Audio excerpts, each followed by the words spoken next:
नमस्कार दोस्तों, आप सभी का स्वागत है सेवार सिविल सर्विसेज में। मेरा नाम है आयुष कटियाल।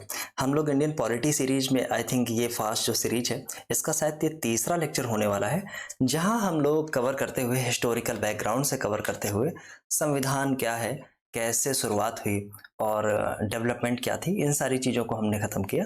आज हम लोग आ गए हैं संविधान सभा की समितियों पे। संविधान सभा की समितियां वही कमिटीज जिनके द्वारा संविधान सभा काम करती थी।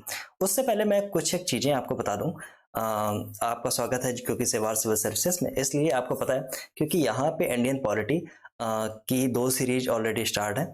जो एक तो है जिसमें थॉरली सब चीज़ों को कवर किया जाता है, सेकंड एक ऐसी है जिसमें हम लोग बहुत फास्ट मोड में पढ़ते हैं, उसी का ये तीसरा लेक्चर है। सेकंड थिंग, अगर आप आगे आने वाले जो एग्ज़ाम हैं उनको देने वाले हैं, या यूपीपीएससी हो गया या अन्य कोई स्टेट पब्लिक सर्विस कमीशन हो गया, उसके लिए अगर करंट अफेयर्स आप ढूंढ रहे हैं और करंट अफेयर्स में प्रॉपर प्लेलिस्ट बनी होगी घटना सार की, वहाँ पे तो 20 लेक्चर उसके कंप्लीट किए जा चुके हैं। 6 महीने के करंट अफेयर्स कुछ है, और क्रॉनिकल आपको 1 या 2 महीने की आई गेस चैनल पर अपलोड है, आप अगर जाएंगे तो पता चलेगा।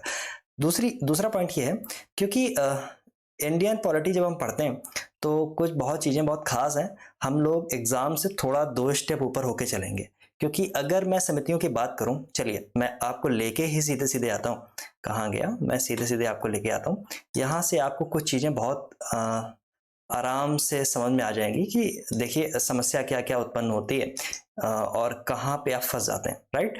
तो इन सब चीज़ों से हम लोग अभी आएंगे। चलिए स्लाइड नंबर 1। सबसे पहले आप मुझे 2-3 सवालों के जवाब दें, बहुत छोटे छोटे से, बहुत बेसिक से। नंबर 1 पॉइंट पे लिखा हुआ है, क्या संविधान सभा भंग की जा सकती थी? बहुत बेसिक सा क्वेश्चन है। 2 क्वेश्चन इसमें ऊपर नीचे जो है, इसमें आपको केवल हाँ और ना में जवाब देना है, कमेंट के थ्रू आप बता सकते हैं। दूसरा क्वेश्चन है, क्या संविधान सभा की समितियों के फैसले जो होते थे वो अंतिम होते थे, वो सबसे आखिरी होते थे, उसके ऊपर और कुछ नहीं था? दूसरा क्वेश्चन है, इसको आपने हाँ या ना में बताना है। तीसरा क्वेश्चन है, वो डेट से रिलेटेड है और उसको आप बताएंगे, जिसमें लिखा हुआ है संविधान सभा का पुनर्गठन कब हुआ। ठीक, जब इंडिया का पार्टीशन हो गया, संविधान सभा के कुछ सदस्य ऐसे थे जो मुस्लिम लीग के पाकिस्तान वाले पार्ट से थे, या कांग्रेस के पाकिस्तान वाले पार्ट से थे, जो आज का पाकिस्तान है, या बांग्लादेश वाले पार्ट से, उनको संविधान सभा के सदस्यों को वहां से हटा दिया गया। तो आपको ये बताना है कि पुनर्गठन किया गया जब संविधान सभा के टोटल सदस्य टोटल 389 हुआ करते थे पहले। बाद में जब पार्टीशन हो गया, इसके बाद 299 ही बचे। ठीक, तो आपको ये बताना है कि संविधान सभा में वो डेट क्या थी जिस तारीख को संविधान सभा का पुनर्गठन किया गया, इसको आप बताएंगे। चौथा क्वेश्चन है, ये थोड़ा मेन से रिलेटेड है, इसको आप बताएं, संविधान सभा के निर्माण में आम जनमानस की भूमिका का वर्णन कीजिए।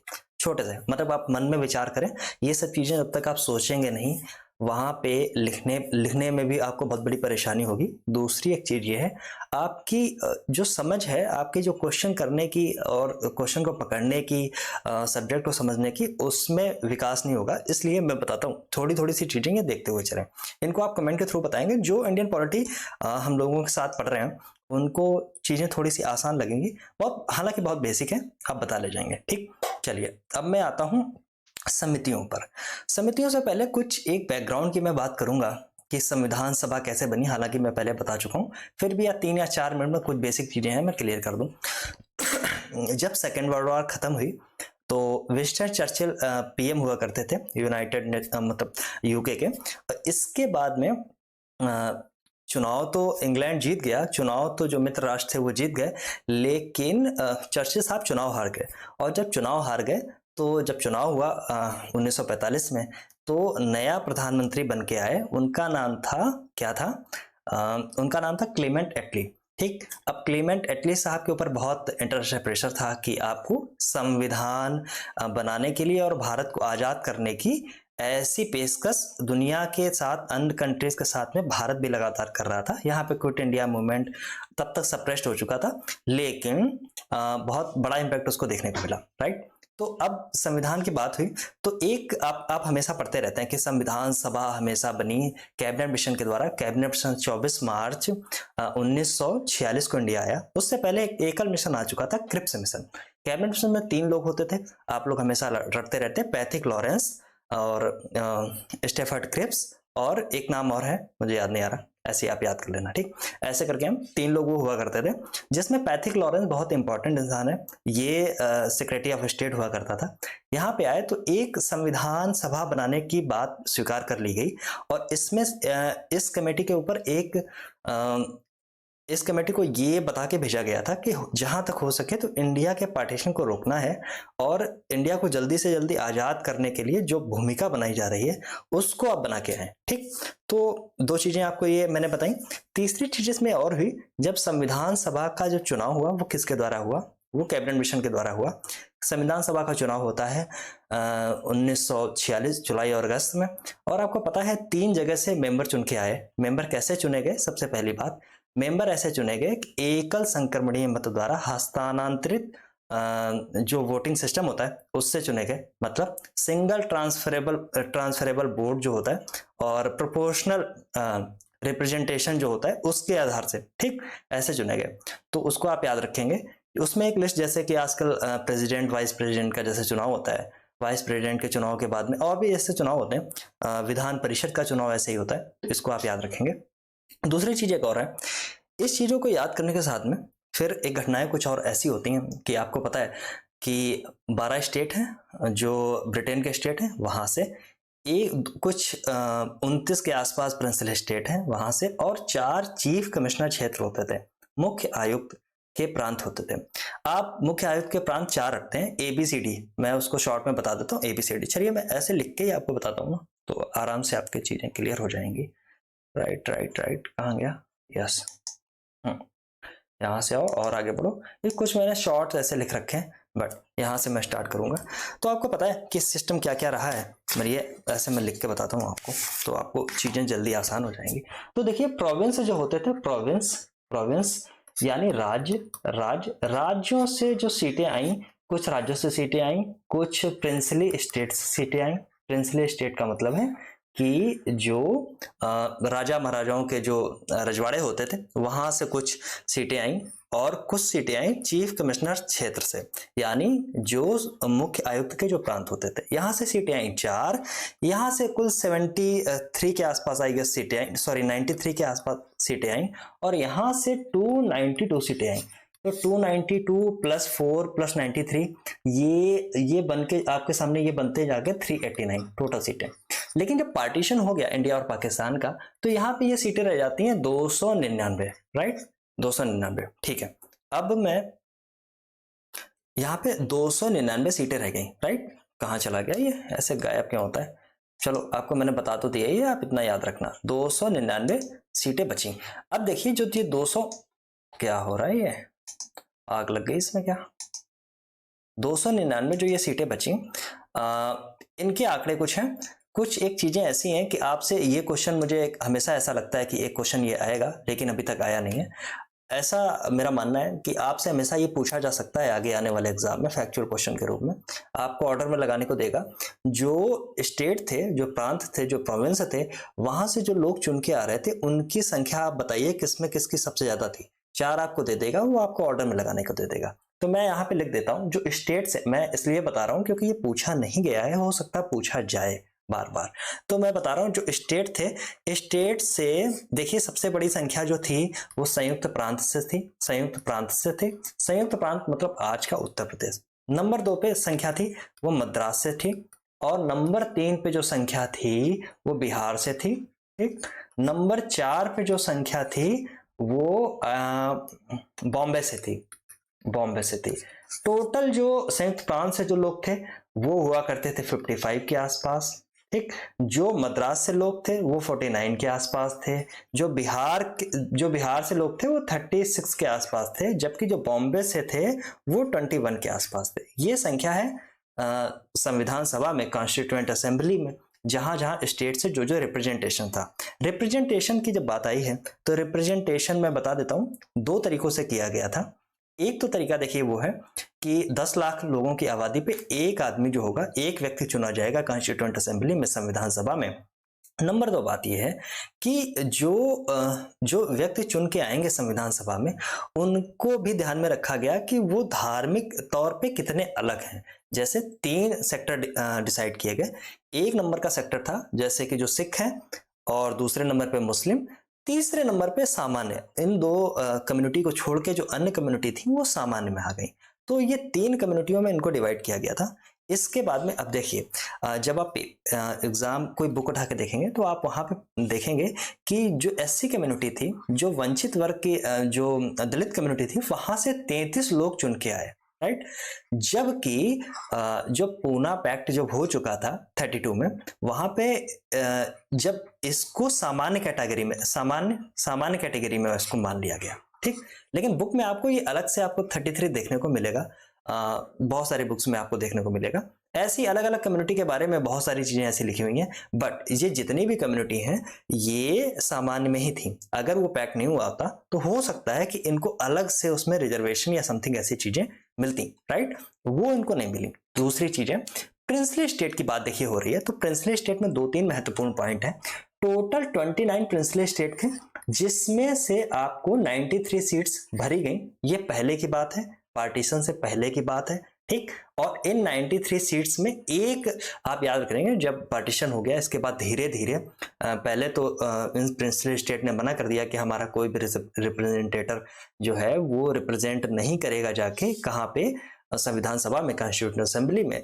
लेकिन बाद में धीरे धीरे सब मानने लगे। लेकिन हैदराबाद, एक याद रखना, दूसरा क्वेश्चन मैं बता रहा हूँ, ये क्वेश्चन आने की संभावना बनी रहेगी। हैदराबाद एक ऐसी रियासत थी, हैदराबाद एक ऐसी रियासत थी जिसने मतलब कभी भी संविधान सभा में कभी भी एंट्री नहीं ली, राइट। तो दो ये इंपॉर्टेंट चीजें मुझे लगता है कि शायद पूछी जा सकती हैं, इसलिए मैं बता रहा हूं। अच्छा, तीसरी चीज मुझे और एक याद आ रही है कि अगर मैं बात करूं प्रिंसली स्टेट में, तो कौन से ऐसे नंबर 1 पे प्रिंसली स्टेट था जिसके सबसे ज्यादा लोग संविधान सभा में थे, ठीक। तो वो आप याद रखें, हमेशा याद रखें। इस नंबर 1 पे मैसूर के 7 लोग हुआ करते थे, जबकि त्रावणकोर एक ऐसी रियासत थी, एक ऐसा प्रिंसली स्टेट था जिससे 6 लोग हुआ करते थे। आप याद रखना, जैसे मैंने यहां पे बताया ना आपको, यहाँ पे स्टेट वाले पोर्शन। ऐसे ही अब मैं आ जाता हूं कहां पे, जो चीफ कमिश्नर के क्षेत्र थे, जो चीफ कमिश्नर के क्षेत्र थे उसमें क्या था। अब ये चीफ कमिश्नर के क्षेत्र क्या हुआ करते थे, पहली बात तो मैं आपको ये बता देता हूं। देखिए, जहां पे गवर्नर का शासन नहीं है, जहां पे एलजी का शासन नहीं होता है, चीफ कमिश्नर एक ऐसा कमिश्नर, एक मतलब मुख्य आयुक्त जिसको हिंदी में बोलते हैं, ऐसा पद होता है कि जहां पे विधानसभा नहीं होगी एक चीज, या जहां पे निर्वाचित लोग नहीं होते हैं वहां का शासन चलाने के लिए। जैसे कि दिल्ली में मान लीजिए आपके पास में विधानसभा है आज के दिन, पहले नहीं हुआ करती थी। जब नहीं हुआ करती थी तो ये चीफ कमिश्नर के अंडर में आता था। चीफ कमिश्नर के पास में पावर होती थी कि इसको कैसे चलाना है, ठीक। इसलिए आप हमेशा रटते रहते हैं कि चीफ कमिश्नर क्षेत्र, हो सकता है कभी पूछा जाए आपसे, इसलिए मैं बता रहा हूं। चीफ कमिश्नर के जो क्षेत्र थे वहां पे देखिए 4 ये ऐसे क्षेत्र थे, ठीक। जहां से यहां से 4 सीटें आई ना, 4 सीटें यहां से आई, तो यहाँ 4 क्षेत्र, तो आप हमेशा याद रखना A B C D, A B C D. अब ये ए बी सी डी क्या है, तो ए से अजमेर आ गया, अजमेर, ठीक। बी से क्या आया बताइए, बताएंगे आप, बलूचिस्तान, ठीक। सी से कुर्ग, के फॉर कुर्ग मत कर देना, COORG, Coorg, it is Coorg, right. और डी फॉर क्या है आप बताएंगे, ढूंढ के बताएंगे, ठीक है। तो ये ऐसे 4 ऐसे जगह थे जहां से ऐसे लोग आए। अब देखिए, मैंने ये सब चीजें आपको बता दी। अब देखिए वो दिन आया जब चुनाव हुए। चुनाव होने के बाद में 1946 जुलाई और अगस्त में चुनाव होते हैं। इसके बाद में फिर भी अंग्रेज कुछ ऐसे हैं जो मान ये नहीं रहे हैं कि संविधान सभा बुलाई जाए। अब बुलाई जाए इसके लिए इस दौर में आपको मैंने एक घटना बताई थी कि जो भारत के पहले प्रधानमंत्री थे जवाहरलाल नेहरू, वो इंग्लैंड में उस समय थे। और इंग्लैंड में जब कॉन्स्टिट्यूएंट असेंबली जब नहीं बुलाई जा रही थी, सॉरी माफ करना, कॉन्स्टिट्यूएंट असेंबली जब नहीं बुलाई जा रही थी, तो वहां पे वो एक प्रेस कॉन्फ्रेंस कर देते हैं और उसमें ये बोलते हैं कि अगर कॉन्स्टिट्यूएंट असेंबली नहीं बुलाई जाती है तो भारत एक नया मूवमेंट खड़ा कर देगा, और वो मूवमेंट इतना बड़ा होगा, क्विट इंडिया से भी बड़ा होगा, उसको अब अंग्रेज जो है संभाल नहीं पाएंगे, ब्रिटिशर्स अब उसको संभाल नहीं पाएंगे। ऐसी बात क्यों की, क्योंकि ब्रिटिशर्स की खुद ही कमर टूटी हुई है सेकेंड वर्ल्ड वॉर में, जैसे तैसे बेचारे जीत पाए हैं, इंडिया में हालत खराब है, तो उनके लिए भी रह पाना बहुत आसान नहीं था। दूसरा, इंडिया में इतना अपोज ऑलरेडी हो चुका था, क्विट इंडिया मूवमेंट ठीक ठाक बहुत बड़ा था, जिसका इम्पैक्ट आपको देखने को मिला था हिस्ट्री में, ठीक है। तो इतनी बातें मैंने आपसे कर ली। अब मैं बात करता हूँ, इसी बीच में फिर ये डिसाइड हुआ, क्या डिसाइड हुआ कि 9 दिसंबर वो तारीख जब पहली बार भारत की संविधान सभा आपकी पहली बैठक हुई, और पहली बैठक कहाँ हुई, तो आज के दिन जो आप देखते हैं भारत की जो पुरानी पार्लियामेंट, जिसको मोदी जी ने बोला पुराना पार्लियामेंट ना बोले संविधान सदन बोला जाए, वो इसीलिए है क्योंकि वहां पे सेंट्रल हॉल जो उसका था उसमें सब लोग इकट्ठा हुए 9 तारीख को, और 9 तारीख को 11 बजे सुबह सब लोग इकट्ठा हुए और उन लोगों ने यह तय किया कि अब हम अपना संविधान बनाएंगे। और इसके बाद में 3 आप डेट रखते रहते हैं, 9 तारीख, 11 तारीख और 13 तारीख। ठीक, अब ये 13 तारीख है, 9 तारीख को पहली बैठक हुई और डॉक्टर सच्चिदानंद सिन्हा को जो सबसे बुजुर्ग और सबसे वरिष्ठ वहां पे थे, उनको पहला अस्थायी अध्यक्ष बनाया गया, जबकि 11 दिसंबर को स्थायी अध्यक्ष बनाया गया डॉक्टर राजेंद्र प्रसाद को, और 13 तारीख को उद्देश्य प्रस्ताव लेकर आए पंडित नेहरू। ठीक, अब 9 तारीख की घटना में कुछ एक इंपॉर्टेंट चीजें हैं, जैसे मैं बता देता हूं। इंपॉर्टेंट चीजें कुछ कैसे क्या है, 9 और 11 तारीख के बीच में एक 10 तारीख आती है। अब मैं अगर मान लीजिए कभी आपसे पूछ लिया जाए किसी भी एग्जाम में, स्टेट से लेके यूपीएससी भी, ये सवाल यूपीएससी पूछ सकता है कि कौन सी ऐसी समिति थी जो सबसे पहले बनाई गई, कौन सी ऐसी कमेटी थी जो सबसे पहले बनाई गई, तो वो कमेटी कौन सी थी, वो थी प्रक्रिया नियमन समिति। अब प्रक्रिया नियमन समिति क्या थी, क्योंकि अब आप एक छत के नीचे तो सब लोग आ गए हैं, अब छत के नीचे आ गए हैं, इतने लोग जमा हो गए हैं, चुनाव होके आया है सबका, अब ये करेंगे क्या, सबसे बड़ी बात, कोई सेट ऑफ रूल्स है नहीं, कोई तरीका है नहीं, क्या किया जाएगा। इस समय देखिए जेबी कृपलानी का आप हमेशा नाम सुनते रहते हैं, जेबी कृपलानी एक प्रस्ताव लेके आए 9 तारीख को, और सॉरी 10 तारीख को, और उसमें यह कहा गया कि जो नियम होंगे, अब देखिए जो मैंने पहले 4 क्वेश्चन मैंने आपसे पूछे थे, उसका एक का जवाब आपको यहां मिलेगा। ठीक, अब इसमें यह है कि जेबी कृपलानी एक प्रस्ताव लेके आए, इसमें है कि जो नियम संविधान सभा बनाएगी उसी के आधार पे सारी जो आपकी समितियां हैं वो काम करेंगी, सारे लोग उसी के अंडर काम करेंगे। और जो मैंने सवाल पूछा था आपसे, इसमें यह भी तय किया गया, देखिए जब संविधान सभा बनती है तो संविधान सभा कैसे बनी, वो बनी आपकी कैबिनेट मिशन से। ठीक, और कैबिनेट मिशन से बन तो गई, और इसके बाद में दूसरा संविधान सभा के पहले दूसरा आपको, सॉरी माफ करें कुछ बीच में थोड़ा सा डिस्टर्बेंस था, तो संविधान सभा बन तो गई, कैसे काम करेगी इसके बारे में चीजें थी। और आपको मैंने बताया जब संविधान सभा जब बनी, और संविधान सभा बनने के बाद में आपको देखिए एक एक्ट और देखने को मिलता है कि जो एक्ट आया, जो दरअसल एक्ट जो आया 1947 का भारत स्वतंत्रता अधिनियम,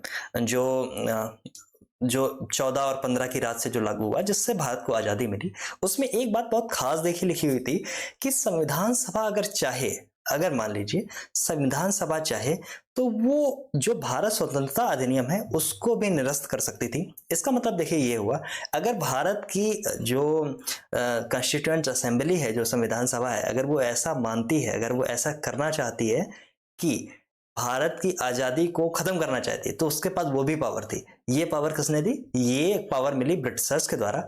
लेकिन उसमें एक और चीज थी कि संविधान सभा एक संप्रभु निकाय होगी, यानी एक सोवेरेन बॉडी होगी। सोवेरेन बॉडी का मतलब ये है जो करना चाहे वो कर सकती है। संविधान सभा के पास असीमित पावर थी, जो करना चाहे वो करे। ठीक, अब देखिए जो करना चाहे वो करे तो क्या करेगी, तो देखिए इसमें एक क्लॉज ये भी था कि संविधान सभा के अंदर जब नियम और ये सब बनाए गए, तो इसमें यह था कि संविधान सभा अगर भंग करनी हो तो कितने लोगों की आवश्यकता होगी, कैसे भंग होगी। तो इसमें यह था कि जो 2/3 लोग अगर ऐसा करते हैं, 2/3 लोग अगर इस पक्ष में हो जाते हैं कि संविधान सभा भंग हो जानी चाहिए, तो वो भंग हो जाएगी। अन्यथा कोई और चारा अंग्रेजों के पास नहीं था, क्योंकि उन्होंने इसको एक सोवरेन बॉडी बना दिया था। सोवरेन, स्वतंत्र, सोवरेन, जिसका अपना प्रभुत्व है, वो ऐसी बॉडी थी जिसपे किसी का कोई बस नहीं चल सकता था, केवल एक बस थोड़ा सा चलता था। जब संविधान सभा की बैठकें थी तो उसके लिए वो बार बार परमिशन लेनी पड़ती थी, उसके लिए वो जाया आया करते थे बस, और इसमें ऐसी कोई भी चीज नहीं थी। तो देखिए एक सवाल का जवाब आपको यहां मिल गया। ठीक, दूसरी चीज मैं बताता हूं, संविधान सभा बन गई है, सब चीजें हो गई हैं, और ये सब चीजें हो गई। ठीक, अब देखिए दो तीन मोटी मोटी मोटी ऐसी चीजें हैं कि समितियों की बात आई। अब देखिए संविधान सभा है, ये काम कैसे करेगी, काम कैसे करेगी। एक छत के नीचे इतने लोग जमा जमा हो गए 389। और देखिए 389 जमा तो नहीं हो पाए क्योंकि इस टाइम जब 9 तारीख को पहली बैठक होती है तो मुस्लिम लीग इसका विरोध कर देती है। विरोध क्यों करती है? क्योंकि मुस्लिम लीग बंटवारा चाहती है और इसमें बंटवारे की पेशकश को अभी तक एक्सेप्ट नहीं किया गया। 1946 की बात है, 9 दिसंबर 1946 की बात। मुस्लिम लीग विरोध कर देती है, बहुत से प्रिंसिपल स्टेट भी नहीं शामिल होते हैं। लेकिन ये बात जब 1947 तक ऐसी बातें पहुंचती हैं, 3 जून को बंटवारा हो जाता है किसका, 3 जून 1947 को ये बात एक्सेप्ट कर ली जाती है कि भारत और पाकिस्तान का बंटवारा होता है। तो ये जो संख्या 389 है ये घट के आपको देखने को मिलती है 299 के आसपास। ठीक, राइट। अब देखिए मैं इसमें कुछ कुछ चीजें मैं ऐसे लिखूंगा, आप उनको ध्यान में रखना, उनको मैं बताता हूँ ठीक कैसे क्या क्या है। तो संविधान सभा बन रही है, संविधान सभा के लोगों की संख्या भी आपको समझ में आ गई है।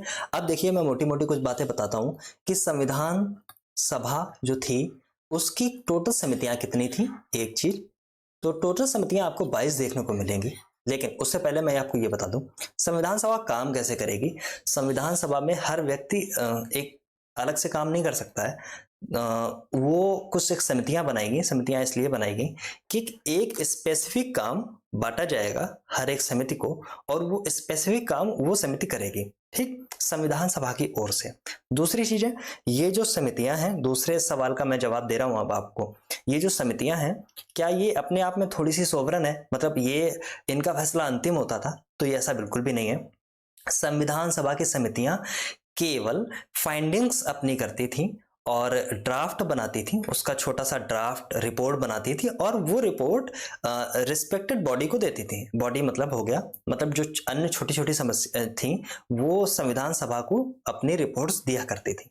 इससे पहले संविधान सभा को रिपोर्ट्स देने से पहले एक चीज मैं आपको बताता हूँ। एक जो अभी तक आपने जो भी चीजें पढ़ी हैं, मान लीजिए आप हमेशा रटते रहते हैं, आपने बहुत सारी चीजें ऐसी पढ़ी कि आप जब भी ये पढ़ते हैं तो आप हमेशा दो ही चीजें पढ़ते हैं।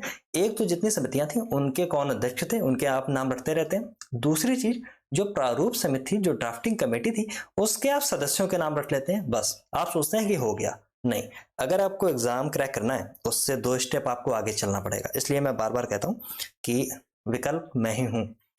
मजाक में था।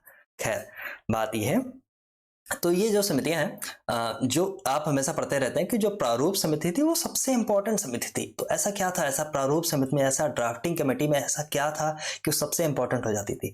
देखिए जब ड्राफ्टिंग की बात आती है, ड्राफ्टिंग की बात, तो देखिए ड्राफ्टिंग संविधान का प्रारूप कैसा होगा इस पे विचार करना होता है। संविधान कैसे बनेगा, उसमें क्या क्या क्लॉजेस रहेंगे, किस किस सेक्टर पर कितना कितना ध्यान देना होगा। इसलिए जो अन्य जो समितियां बनी थी, अन्य जो समितियां बनती थी वो मैक्सिमम अपनी रिपोर्ट ड्राफ्टिंग कमेटी को ही दिया करती थी। ये बहुत बड़ी बहुत अहम बात थी, ये बहुत अहम बात थी। इसलिए प्रारूप समिति सबसे अहम हो जाती है, एक चीज। दूसरी चीज एक है कि जो समितियां हैं ये समितियां अपनी रिपोर्ट्स केवल दे दिया करती थी, इसके बाद फिर उस पर खंडवार चर्चा हुआ करती थी। चर्चा कहाँ होती थी? तो संविधान सभा में होती थी। अब संविधान सभा में जब चर्चा होती थी तो चर्चा में जो निर्णय है वो बहुमत के आधार पर लिया जाता है, लेकिन एक अपनी म्यूचुअल अंडरस्टैंडिंग थी कि हर बात पे केवल बहुमत चीजें ना की जाए। कई बार ऐसा होता था कि मान लीजिए 6 लोग एक तरफ हैं, 7 लोग एक तरफ हैं, अब उसमें 6 लोगों की राय तो खराब हो जाएगी। तो ऐसा होता था अक्सर कि 7 लोग जो हैं वो 6 लोगों को समझाएंगे कि देखिए ये जो आप सोच रहे हैं इसमें थोड़ी सी समस्या है और इसको आप थोड़ा समझने का प्रयास करें बजाय लड़ाई के। ठीक, तो चीजों को म्यूचुअल अंडरस्टैंडिंग से फाइंडिंग्स उनकी देना, उनका काम करना, ये ज्यादा अहम था, ये ज्यादा इंपॉर्टेंट था संविधान सभा के अंदर। तो इसको आप ध्यान में रखेंगे। दूसरी चीज ये हो गई। अब ये जो 22 मैंने आपको कमेटीज बताई हैं, इसमें से देखिए इसको आप 2 पार्ट में ऐसे डिवाइड कर लें। मैं लिख देता हूं, एक तरफ आप 10 लिखें और एक तरफ ये 12 लिखें। तो 10 जो थे वो प्रक्रियात्मक थी, यानी प्रक्रियात्मक का मतलब है प्रोसीजरल अफेयर्स का मतलब है कि प्रोसीजर क्या होगा, प्रक्रिया क्या होगी, इन पे डिपेंडेंट थी। जबकि 12 ऐसी थी जो मूल मामले थे, जो सब्सटेंसिव अफेयर्स थे, उन पे काम करती थी। ये चीजें हो सकता है कभी पूछी जाए, थोड़ा सा इंपॉर्टेंट हो जाता, अन्यथा नहीं। और देखिए इसमें जो 8 थी, 22 में से 8 वो सुपर इंपॉर्टेंट थी, सुपर इंपॉर्टेंट थी, बहुत अहम थी और मेजर थी, जिनको बोलेंगे मेजर, इंग्लिश में मेजर बोलेंगे, हिंदी में बोलेंगे तो ये बड़ी समितियां बोलेंगे, बड़ी समितियां। फिर अन्य जो समितियां बची वो सारी छोटी समितियां थी, ठीक, छोटी समितियां थी। अब ये बड़ी और छोटी वाला सीन क्या है, उससे आने से पहले मैं कुछ चीजें, चलिए आपको यहीं पर मैं लेके चलता हूँ सीधे सीधे। तो सीधे समितियों के ऊपर मैं लेके चलूंगा। मैंने कुछ कटिंग्स यहाँ पे लगा रखी हैं, मैंने बहुत ज्यादा यहाँ पे लिखा नहीं है इसलिए, क्योंकि जब ऑलरेडी आपके पास बुक में लिखा हुआ है तो आप क्यों बार बार उसको रिपीट करें। तो देखिए आप कुछ कुछ चीजों में आप फंसेंगे, उनको मैं बता देता हूँ। जैसे कि बड़ी समितियां कौन सी हैं, ये मैंने आपको बताया, कुछ 8 बड़ी समितियां हुआ करती थी, 8 बड़ी समितियां हुआ करती थी, ठीक। और उसमें से आपको देखने को मिलेगा कि कुछ इंपॉर्टेंट लोग हैं जो बड़े बड़े लोग हुआ करते थे, उसमें आपको ये देखने को मिलते हैं। तो इसमें आपको कौन कौन देखने को मिलेगा, पहला है संघ शक्ति समिति, ठीक, संघ सेंट्रल की बात हो रही है, संघ शक्ति समिति, इसके अध्यक्ष रहते थे जवाहरलाल नेहरू। जहां कंफ्यूजन होगा आपको, जहां होता है मैं वो बता रहा हूं आपको, कहां होता है यहां नहीं होगा।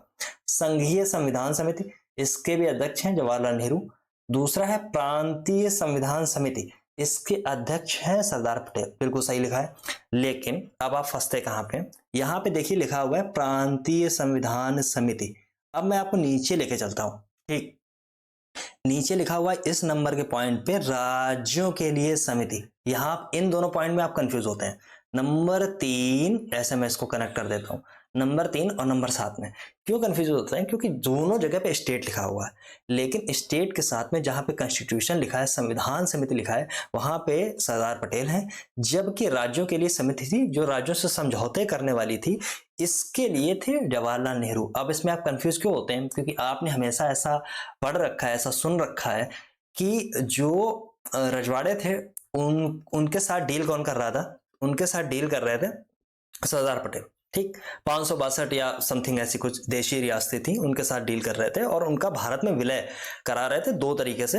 एक तो इंस्ट्रूमेंट ऑफ एक्सेशन एक होता था और दूसरे कुछ और पैतरे होते थे जो केवल सरदार पटेल के ही बस में थे, इसलिए तो आप उसको कंफ्यूज कर जाते हैं स्टेट से, ठीक। अगर छोटा यहाँ पे लिख रहा हो इसको थोड़ा सा जूम कर लेना, थोड़ा सा बड़ा, तो ये मैंने जल्दबाजी में थोड़ा सा काम किया, नेक्स्ट टाइम ये नहीं करूंगा, ठीक से मैं लिख दूंगा, राइट। तो इसमें आप कंफ्यूज मत होना, मैंने अभी आपको बता दिया जो संविधान समिति है, प्रांतीय संविधान समिति, उसको हेड कर रहे हैं सरदार पटेल, जबकि राज्यों के लिए, जो स्टेट के लिए जो कमेटी है, वो जो राज्यों से समझौता करने वाली है, वो उसको हेड करते हैं नेहरू, ठीक। अब देखिए मोस्ट इंपॉर्टेंट समिति की बात यहाँ पे हो रही है, यहाँ पे ये देखिए लिखा हुआ प्रारूप समिति, ठीक, ड्राफ्टिंग कमेटी, B.R. अम्बेडकर, इसको B.R. अम्बेडकर हेड करते थे। ड्राफ्टिंग कमेटी के बारे में कुछ कुछ मोटी मोटी मैं बातें यहीं पे बता दूं कि आगे बढ़ जाऊं, मुझे समझ में नहीं आ रहा है, चलो मैं आगे बताता हूं। मोटी मोटी से कुछ एक बातें ऐसी हैं, थोड़ी थोड़ी सी बताता हूं, बाकी चर्चा मैं थोड़ी देर बाद करूंगा। ये 29 अगस्त और 2000 आ गया, 1947 को बनी, ठीक। एक बात याद रखना, इंपॉर्टेंट है ये डेट, पूछी गई है। दूसरी डेट, इसकी जब पहली बैठक हुई वो हुई 30 अगस्त को, 30 अगस्त को पहली बैठक हुई और इसी दिन इसमें इसका चेयरपर्सन, चेयरमैन, अध्यक्ष, प्रेसिडेंट, कुछ भी बोलिए, इसका डॉक्टर अंबेडकर को इसमें पहली बार, तब इस डेट को पहली बार इसका अध्यक्ष चुना गया, इससे पहले केवल कमेटी बनी थी, राइट। ये चीजें हैं। आगे मैं और कौन कौन से थे लोग, कृष्णा स्वामी अय्यर हो या कोई भी हो, मैं उनकी सबकी बात करूंगा। एक इंपॉर्टेंट मैं चीज आपसे पूछता हूँ, एक इंपॉर्टेंट चीज आप मुझे अभी बताएं कि जो संविधान सभा थी, आप उसमें उसके एक तो हो गए अध्यक्ष साहब, दूसरे हो गए उपाध्यक्ष साहब, ठीक। तो अध्यक्ष साहब आपको पता है अस्थायी कौन थे, स्थायी कौन थे, ठीक। लेकिन मैं उपाध्यक्ष आपसे पूछता हूँ, उपाध्यक्ष कौन थे, तो उपाध्यक्ष 2 हुआ करते थे। आप चलिए मुझे उपाध्यक्ष बताएं। एक नाम है SC मुखर्जी, हिरेन कुमार मुखर्जी, ठीक। नंबर 1 है, नंबर 2 है, नंबर 2 में एक है VT कृष्णामाचारी या फिर TT कृष्णामाचारी। इन दोनों में आप बताएं कौन थे, ये दोनों लोग अलग अलग थे, मैं भी बताऊंगा। मुझे ऐसे क्यों याद आ गया, मैं इसलिए बता रहा हूं क्योंकि ये ड्राफ्टिंग कमेटी है, इसमें टोटल पर्सन थे 7, एक इसका अध्यक्ष। अब जब 7 है, कभी कभी आप 6, इसको 6+1 लिखा करिए, ऐसे आपको सही याद रहेगा, नहीं तो आप 7+1 कभी कर देंगे तो गलती हो जाएगी, ठीक। तो टोटल इसमें मेंबर थे 6, एक इसका चेयरपर्सन था, एक इसका अध्यक्ष हुआ करता था। ठीक, चलिए, और 6 में से एक लोग थे टीटी कृष्णामाचारी। ठीक, ये जयपुर के प्रधानमंत्री एक तरीके से हुआ करते थे।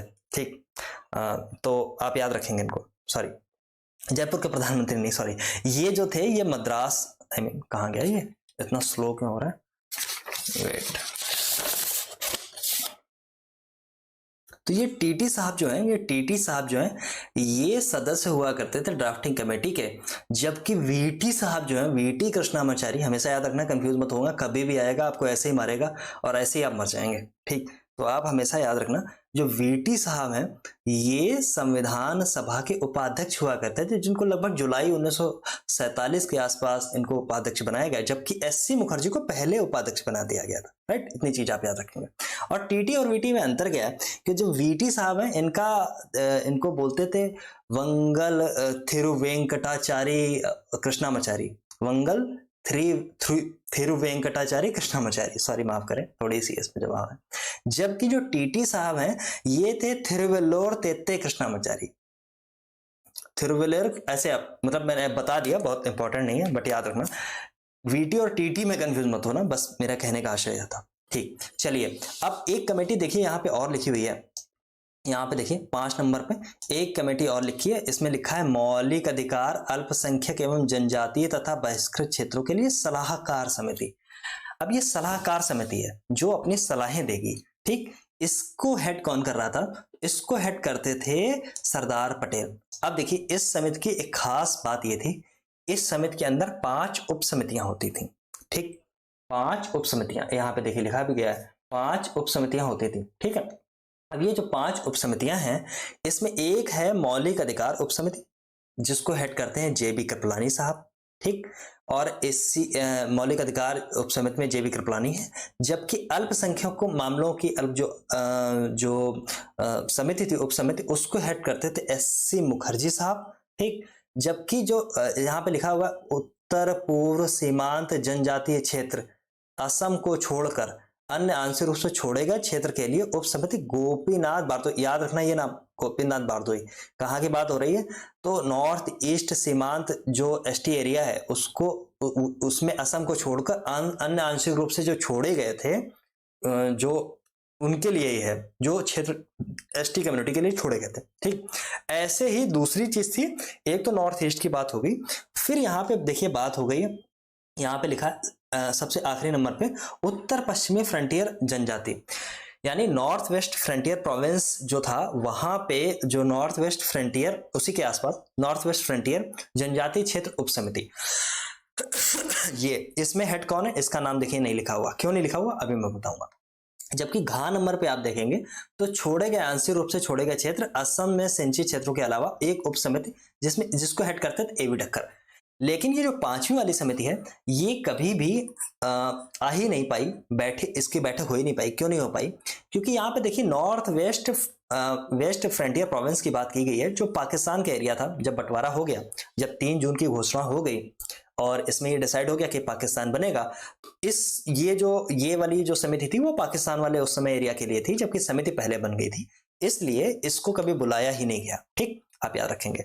दूसरी 6 नंबर पे चलिए, प्रक्रिया नियमन समिति। इसकी तो मैंने बात सबसे पहले की थी कि जो सबसे पहले कमेटी जो कमेटी बनी 10 दिसंबर को, वो थी प्रक्रिया नियमन समिति, जिसका प्रस्ताव लेके आए थे जेबी कृपलानी साहब, जिसको हेड करते थे डॉक्टर राजेंद्र प्रसाद साहब, जिसमें आपको जी दुर्गाबाई भी देखने को मिलती हैं, जो महिला थी, एक मद्रास से आती थी, वो देखने को मिलती हैं, और अन्य सारे शायद 15 के आसपास लोग हुआ करते थे, अन्य सारे जो लोग आपको देखने को मिलते हैं, तो ये आप याद रखना। ठीक, और 6 नंबर हो गया। 7 नंबर मैंने आपको बता दिया, राज्यों के लिए जो उनसे वार्ता वाली समिति थी उसकी मैंने बात कर ली।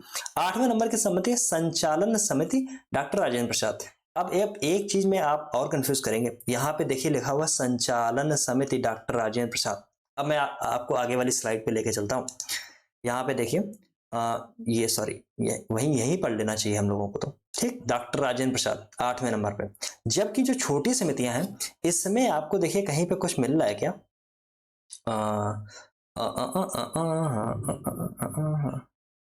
नहीं मिलेगा, अगर मिलेगा तो मैं बता दूंगा, ठीक है। चलिए अब छोटी समिति में कौन कौन सी है, इसमें इंपॉर्टेंट कौन सी, बड़ी वाली तो सारी इंपॉर्टेंट थी, छोटी समिति में क्या क्या इंपॉर्टेंट है इसमें आप हमेशा याद रखना। एक सेकेंड, ये इधर चला गया, इधर आ गया। इसमें आप हमेशा याद रखना, एक तो राष्ट्र ध्वज संबंधी तदर्थ समिति जो थी, जिसमें डॉक्टर राजेंद्र प्रसाद जिसको हेड कर रहे थे, ये याद रखना इंपॉर्टेंट है। एक और झंडा समिति थी जो 1931 या 32 के आसपास बनी थी, वो कराची अधिवेशन की बात है, लाहौर अधिवेशन जो 29 के हुआ, उसके बाद में जो दूसरा अधिवेशन हुआ कराची अधिवेशन, उसके बाद की बात, उस टाइम की बात है, उसको मत याद रखना, इसको याद रखना, ठीक है। एक दूसरी है संविधान सभा के कार्यों के लिए समिति, जीवी मावलंकर। अब आप कंफ्यूज होंगे किसमें, संचालन समिति में और संविधान सभा के कार्यों के लिए समिति, ये संचालन के लिए है, जबकि जो 6 नंबर की छोटी समितियों में जो लिखा हुआ है ये है कार्यों के लिए समिति, जीवी मावलंकर, ठीक। अब जीवी मावलंकर इंटरेस्टिंग इंसान है, मैं बताऊंगा क्यों है। 7 नंबर पे आ जाइए, सर्वोच्च न्यायालय के लिए तदर्थ समिति है एस वरदाचारी के नेतृत्व में, जो संविधान सभा के सदस्य नहीं थे। इससे आपको एक और भी क्वेश्चन समझ में आएगा, क्या कोई कमेटी को ऐसा इंसान हेड कर सकता था जो संविधान सभा का सदस्य ना हो, ये सवाल आप ऐसे खुद से सोचें तब आपको समझ में आएगा। तो इसका आंसर है यस, कभी आ जाएगा तो लगा देना, ठीक। मुख्य आयुक्त जो प्रांत थे उनके लिए समिति थी, बी पट्टाभी सीतारामैया के मतलब इनको हेड कर रहे थे ये। संघीय संविधान के वित्तीय प्रावधानों के लिए नलिनी रंजन सरकार जो संविधान सभा के सदस्य नहीं उनकी थी। भाषाई प्रांत आयोग, ये समिति इंपॉर्टेंट है, इसमें याद रखना है इसको। एसके डार जो संविधान सभा के सदस्य नहीं थे, इसमें यह भी लिखा। अब देखिए यहाँ पे लिखा प्रारूप समिति की जांच के लिए विशेष समिति बनी थी। ड्राफ्टिंग कमेटी जो अपनी ड्राफ्टिंग कर रही है उसकी जांच के लिए एक और कमेटी बनी थी, वो थी जवाहरलाल नेहरू के अंडर में, और वो ऐसी जांच किया करती थी, ठीक है। और देखिए यहाँ पे लिखा हुआ प्रेस दीर्घा समिति उषा नाथ सेन, ठीक, उषा नाथ सेन याद रखना।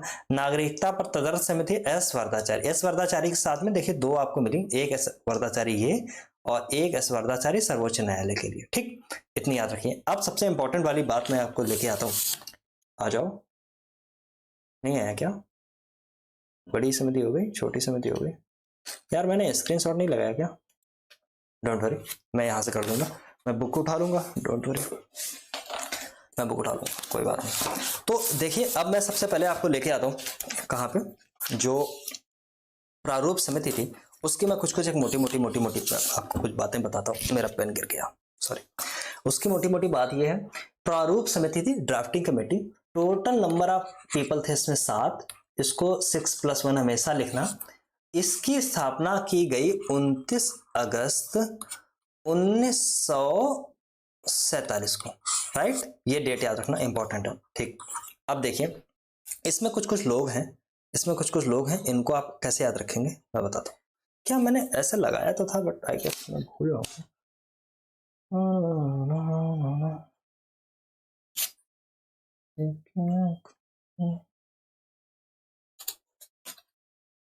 नहीं गायब है, don't worry, I will manage, ठीक है। तो इसमें कुछ चीजें हैं, जैसे इसको हेड कौन कर रहे थे। 29 के बाद एक 30 तारीख आती है, 30 अगस्त का दिन आता है। 30 अगस्त को बी आर अम्बेडकर वास्तविकता में बहुत योग्य थे, 3 PhD डिग्री थी इनके पास में। 2 लोग बहुत संविधान सभा में बहुत योग्य थे, एक बी आर अम्बेडकर, दूसरे बी एन राव, ठीक, बहुत योग्य व्यक्ति थे बी एन राव। पहला ड्राफ्ट तैयार किया इन्होंने, बहुत योग्य व्यक्ति थे और सलाहकार थे, कानूनी सलाहकार, संवैधानिक सलाहकार थे, ठीक, याद रखना इसको। तो मैं यहाँ से आपको कुछ नाम बताता हूँ। नंबर 1 पे आपने याद कर लिया, बी आर अम्बेडकर अध्यक्ष हुआ करते थे। नंबर 2 पे ये देखिए, जब इसके आप नाम सुनेंगे, जब आप नाम पढ़ेंगे इसके, तो आप एक चीज याद रखना कि जो प्रारूप समिति, जो ड्राफ्टिंग कमेटी थी, उसके नाम में आप कृष्ण जरूर मिलता है, ठीक। कुछ मैक्सिमम नामों में आपको कृष्ण के ही पर्यायवाची मिलेंगे या फिर कृष्ण मिलेंगे, ठीक। जैसे एन गोपाला स्वामी अयंगर, ठीक। नंबर 2 पे अल्लादी कृष्णा स्वामी अय्यर, ये आप लिस्टिंग में नीचे दे दूंगा डिस्क्रिप्शन में, मैंने यहाँ पे डालना भूल गया, लिखना फिर टाइम टेकिंग हो जाएगा, मैं ऐसे पढ़ देता हूँ। फिर है के एम मुंशी, ठीक, के एम मुंशी, इनका भी नाम आप सर्च करिए गूगल पे, इसमें भी कृष्ण आएगा, ठीक। सैयद मोहम्मद सादुल्ला, एक इस नाम में कृष्ण नहीं है। फिर है एन माधव राव, इसमें भी देखिए कृष्ण आ गया। एन माधव राव जो बी एल मित्र थे, उनकी जगह पे आ गए थे, ठीक। जबकि एक आखिरी नाम है टीटी कृष्णामाचारी। कृष्णामाचारी में भी कृष्ण आ गए, ठीक। तो 7वें नाम में कृष्णामाचारी आए थे टीपी खेतान की जगह, ठीक। ये सब आपने नाम रट रखे हैं, बस मुझे बताना था थोड़ा सा, बाकी अगर कहेंगे डिस्क्रिप्शन में डाल दूंगा, बहुत कुछ खास है नहीं। देखिए इतनी सब चीजें थी। ड्राफ्टिंग कमेटी जो ये बनी, जो प्रारूप समिति बनी, इसने 114 दिन तक विचार किया ड्राफ्ट पे, और पहला ड्राफ्ट इसने तैयार किया जाके किस तारीख को, तो 4 नवंबर 1900 नहीं, पहला जो पहली बार फरवरी 21 फरवरी 1948 को पहला प्रारूप भेजा गया कि ये ड्राफ्टिंग है, और इसको 8 महीने के लिए जनता के लिए खोल दिया गया कि आप जाइए पढ़िए, अगर कोई चेंजेस करने हैं, अगर कोई चेंज करने वाली बात है तो हम लोग इस पर चेंज करेंगे। 8 महीने तक इस पर बहुत विचार विमर्श हो गया। लगभग 7,000 से, ऐसा बोला जाता है कि 7,000 से ज्यादा क्वेरीज आई कि ये चीजें चेंज होनी चाहिए, जिसमें 2,000 एक्सेप्ट कर ली गई, ऐसे कुछ चीजें थी। फिर ये जब 8 महीने का जब समय बीता तो 4 नवंबर का दिन आया, 4 नवंबर, ठीक। इस तारीख से फिर पढ़ना चालू किया गया कि देखिए क्या क्या हो सकता है, ठीक। तो इसके बाद में 3 बार संविधान पढ़ा गया, और आपको पता है अल्टीमेटली आके जो 26 नवंबर 1949 इस तारीख को संविधान एक्सेप्ट किया गया, जिसमें आप पढ़ते रहते हैं, जब आप संविधान की प्रस्तावना जब आप पढ़ते हैं तो वहां पे आपको 3 वर्ड देखने को मिलते हैं कि इस दिनांक इतने को संविधान सभा द्वारा संविधान को अंगीकृत, अधिनियमित और आत्मार्पित करते हैं, ठीक। एक्सेप्ट किया जाता है, ठीक, मतलब क्या है, अप्रूव्ड किया जाता है, ठीक। जबकि संविधान सब लागू कब हुआ, अल्टीमेटली कब लागू हुआ, तो वो देखिए तारीख है 26 जनवरी 1950। अब मैं कुछ एक चीजें आपको बताता हूं। जो 26 नवंबर 1949 संविधान जब एक्सेप्ट किया गया, टोटल संख्या हुआ करती थी संविधान सभा में 299, जिसमें से 284 लोगों ने सिग्नेचर किए, और सिग्नेचर के साथ में ही ये संविधान जो था ये अल्टीमेटली एक्सेप्ट किया गया, लागू नहीं किया गया। कुछ प्रावधान इसके स्वतः लागू हो गए, जैसे कि आर्टिकल, मैं यहां पे लिखता हूं, आर्टिकल नंबर 5 से लेके 9, आर्टिकल नंबर 5 to 9, ठीक। और इसके बाद 324, 360, एग्जैक्ट मुझे याद नहीं आ रहा, 371 भी है, 372 भी है, 380 भी है, 3 शायद 80 पता नहीं क्या है, 380 के बाद मुझे नहीं याद आ रहा है, और इसके बाद में 391 भी है, 392 भी है, 393 भी है, ये भी है, इतने। तो एक बार इसको क्रॉस चेक कर लेना, बट चलिए मैं ऐसे कुछ इसमें होगा, आई डोंट नो, बट ऐसे कुछ आसपास होगा, ठीक। तो ये सारे जो थे, ये कुल मिला के ऐसे 15 आर्टिकल जो है वो लागू हो गए, जबकि शेष संविधान लागू हुआ कब से, तो 26 जनवरी 1950 को। एक चीज और है, 26 नवंबर की जो तारीख है, जिसको इस समय संविधान दिवस के रूप में मनाया जाता है, लेकिन इस तारीख ये कैसे मनाया जाता है, तो 2015 में घोषणा हुई सामाजिक न्याय और अधिकारिता मंत्रालय द्वारा कि जो 26 नवंबर की तारीख होगी संविधान दिवस के रूप में मनाई जाएगी, इसलिए कुछ इंपॉर्टेंट है, ठीक। तो ये 366 है, ये 367 है, इतना याद रखना। बाकी मैंने सही लिखा है, बिल्कुल सही लिखा है, 80 भी सही है, 72 सही है, और 71 भी सही है, इसके बाद 388 और इसमें है, बाकी सारी सब चीजें ठीक है, 388, बाकी सारी सब चीजें ठीक है, राइट। मैं 2 चीजें मैंने स्किप कर दी थी बस, और इसमें कुछ नहीं था, तो इसलिए ये इंपॉर्टेंट था। बाकी सारा सेशन कैसा लगा आप देखिए, सब लोग मुझे बताएं, जब तक कमेंट करके आप चीजें नहीं बताते हैं तब तक मजा नहीं आता है। तो अगले लेक्चर में मिलूंगा और संविधान की कुछ, कॉन्स्टिट्यूशन की जो विशेषताएं हैं उन पर बात करूंगा, और तब तक के लिए मैं विदा लेता हूँ आपसे। बहुत बहुत धन्यवाद आपका, स्वस्थ रहिए, मस्त रहिए, आगे दिवाली आने वाली है, हंसी खुशी से दिवाली मनाइए और मजे करिए। चलिए तब तक मिलता हूँ अगले लेक्चर में, और करंट अफेयर्स की जो सीरीज है उसको आप देखते रहना, उससे आपको फायदा मिलेगा। इसलिए क्योंकि करंट अफेयर्स को कोई पढ़ाता भी नहीं है, और जैसे मैं पढ़ाता हूँ वैसे कोई पढ़ाता भी नहीं है। दूसरी चीज एक बार देख लेना जाके, तो आपको पता चल जाएगा कि उसमें चीजें क्या क्या है, ठीक। बहुत कुछ ऐसी मैं बातें नहीं कर रहा हूँ, ठीक। बहुत बहुत धन्यवाद आपका।